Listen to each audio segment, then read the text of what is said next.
if you truly believe that it is like the next greatest thing, then let that fuel your fire to the next meeting, to the next opportunity. And also, by the way, no right now doesn't mean no forever.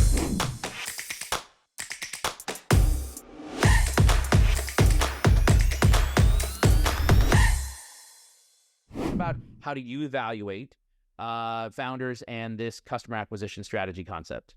Yeah, I mean, this is distribution advantage is what I call it in my framework. Or what's your unfair advantage in acquiring customers is a way to ask that. How do you get to your first 10 customers? How do you get to your first 100? How do you get to your first 1,000? You're kind of looking for what's your wedge, right? Is another way to ask that. Like, is there some unique advantage you have in acquiring customers? Like, you clearly are a sales expert. So you can go out and sell this thing, and here's the pipeline, here's how I run that, and here's how I do social selling and all that stuff. So you're kind of looking for, like, how do you do this? And what's your CAC right now, your customer acquisition cost? What's your LTV? How fast does that pay back? Because CAC's only going to go up over time, so you're kind of looking for, hey, can you pay this back in, 6 months, even 3 months, right? Because as you get to scale Series A and B and you're starting to kind of really turn on the growth, your CAC's only going to go up, right? You're not going to get better at CAC over time. You make some optimizations, but yeah, that really comes down to the distribution advantage. I mean, sometimes it's like, oh, I have a huge following on LinkedIn. I have hundreds of thousands of people on YouTube or LinkedIn or TikTok or whatever. Or, sometimes it's like, oh, one of the co-founders is a growth hacker, and he or she helped grow this, company from A to B. So you're kind of looking for like, how do you acquire customers?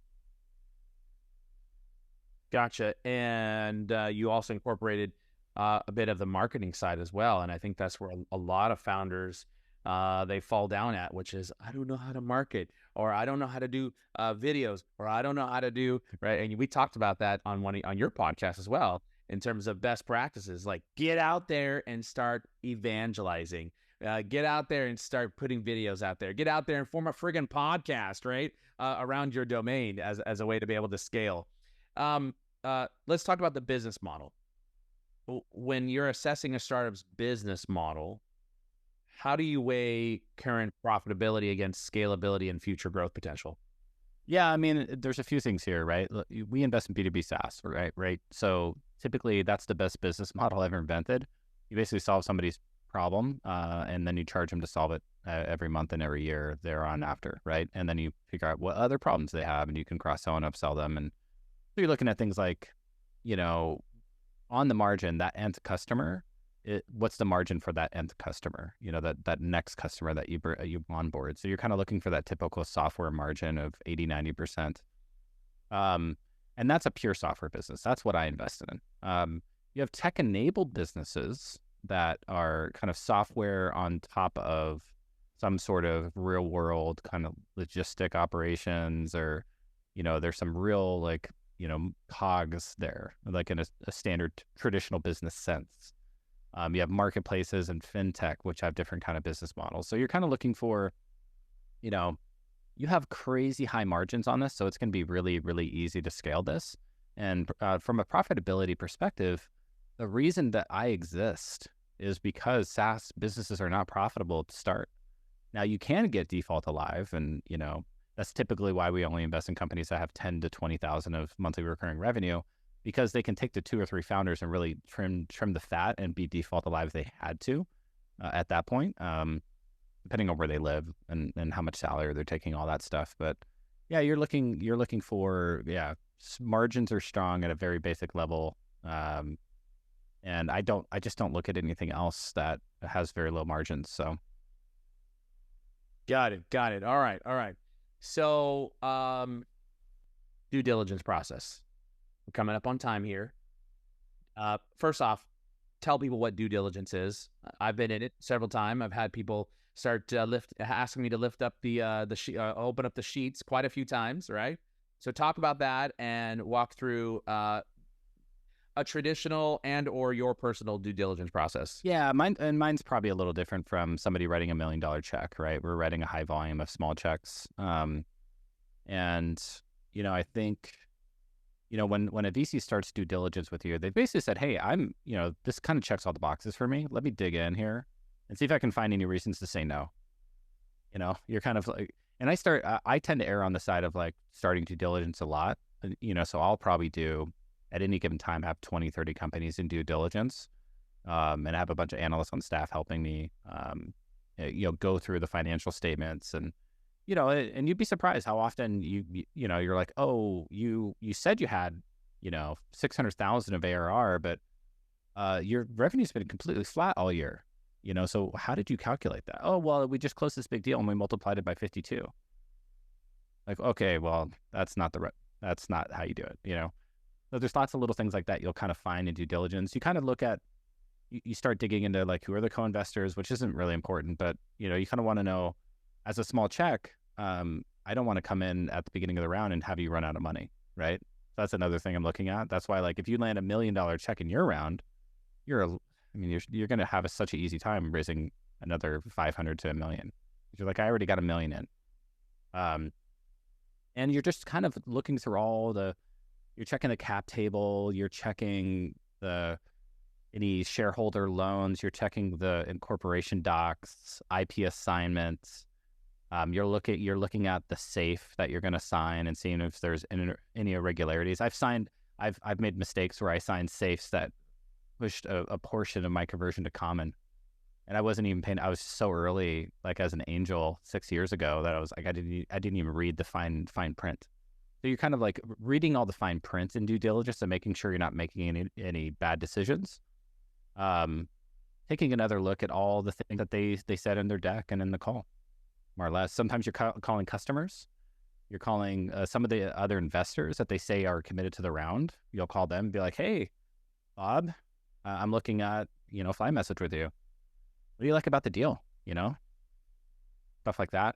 You're doing some back channeling, some background checks. And the list goes on. There's a huge checklist that I have in due diligence, but it's just making sure, like, as a fiduciary of other people's money, that you're dotting the I's and crossing the T's, that you're not making any mistakes with other people's money. Super insightful, man. I really appreciate that. So inquiring minds want to know, man. I'm going to ask you a tough question. Are you ready to talk to our elite investor, Rightside Capital, to invest in Vingresso's fly message? Yeah, exactly. Make an intro. I'd love to talk to him. And you all heard that right there. We might get Team Ignite right on our side right now to close out a deal here with us. Always be closing. That's the message, right? Like, always be closing, man. Always be closing. ABC. That's exactly right. And and I really appreciate you coming on, Brian. In fact, a funny story for those people listening in. I'll tell you full circle. And this is my first time talking to Brian. I was like, you know what, Brian? You know why I wanted to take this meeting was because you were the one VC that told me something that I've never forgotten. And of all the messages, over 200 and I think 20, 30 angel investor VC meetings, there was one email. I think I was having a bad day that day when I said that. I think I was like I was kind of like irritable. I was irritable VC Bri that day. Not at all. Don't even trip off that. No. It actually, because there's a positive message here, right? Like, and so I'm not trying to knock you at all. In this particular case, it was what fueled my fire because I was pissed. I was pissed off. And all of you listening, you're like, what exactly did he say to me? So originally, I totally forgot when you told me the story the other day. Yeah, Brian says, no, I'm not. I'm not interested. And of course, as a founder, even as a salesperson, whenever someone tells you no to a deal, your objective is to find out why. Like, what did I say? What did I do? What is about the deal? What don't you like? Because you learn from those either a mistake or an objection or whatever it might be. So I was always in the habit of, tell me why, and I'll never forget it. It's right here. It's right here in my brain. You wrote, I know a lot of people over at Google. Google's going to eat your lunch. And I laughed over that, and I was pissed at the same time. And then I turned around and I said, no. He has no idea what we are doing. I'm going to get this guy. And so over the course of time, I built a relationship with you. Course of time, and we're still, having conversations, which I appreciate, and I'm looking forward to potentially working with you guys at Team Ignite. But those are the types of things. I think this was like right when they were, the whole co-pilot craze was happening. We're going to integrate ChatGPT into all the surface areas like Gmail, and Microsoft's doing the same with their Outlook. And And I was like looking at your product initially, and this is just initial look, right? And I'm like, I don't see the need for this, you know? And by the way, you were not alone, right? There have been plenty of folks that have said, you know what, productivity, writing assistant, software, and I was like, no. We gotta take this a step back, like, right. So it was not wrong. You were not wrong, and it was clearly your opinion, and I respected your opinion. In fact, I just wrote back to you saying, hey man, I think my message was, I think you got it wrong. That's not exactly what we're doing. I'd love to be able to sit down and talk with you. And then eventually, over the few months passed, we came back together. So I think it's such a great story because anybody who's listening in, Don't take no for an answer. first off, don't take no for an answer. Never take no for an answer. Yeah. And also let somebody else's poo-pooing on your idea. If you truly believe that it is like the next greatest thing, then let that fuel your fire to the next meeting, to the next opportunity. And also, by the way, no right now doesn't mean no forever. And keep receipts. And that way, when you have a podcast, 6 months later, you can bring it up with the guest on your podcast. And by the way, bro, I'm not doing it to knock you. It truly was inspirational for me. And I want you to know that. And all my listeners listening in right now as well. These are things that as founders, it hurts when someone says your kid is ugly. Aye. Right? Like if your best friend said, hey man, congratulations on the new baby, but that's one ugly baby. Yeah. Are you sure that's even your baby? No. Like, bro, you're not calling my baby ugly. So that having been said, it's good, man. And I love the fact that as founders, we have the opportunity to grow and to develop, but sometimes we get all those no's. Well, and here's the message too. I would tell founders is VCs never say no forever. Bears. We always leave that door open. It's always like, it's a no right now. We'd like to see more traction. It's a no right now. We want a technical co-founder. It's a no right now. Yada, yada, yada. Right.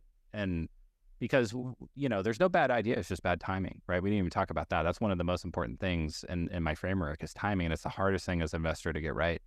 Like, why you? Why now? Why is this Instacart instead of web van? And you're trying to kind of suss that out because every idea will probably eventually be done in some way, shape, or form. Yeah. And that was actually to your point, one of our recent discussions. You actually asked me like, all right, bro, there's a few players out there in these different categories. Like, what makes you unique? Like, help me understand that. And listen, as a founder, you got to be able to nail it, and you got to be able to articulate it. And if you can't articulate it, that might be the difference between you surviving and not surviving. That having been said, Brian, it's super awesome, man, to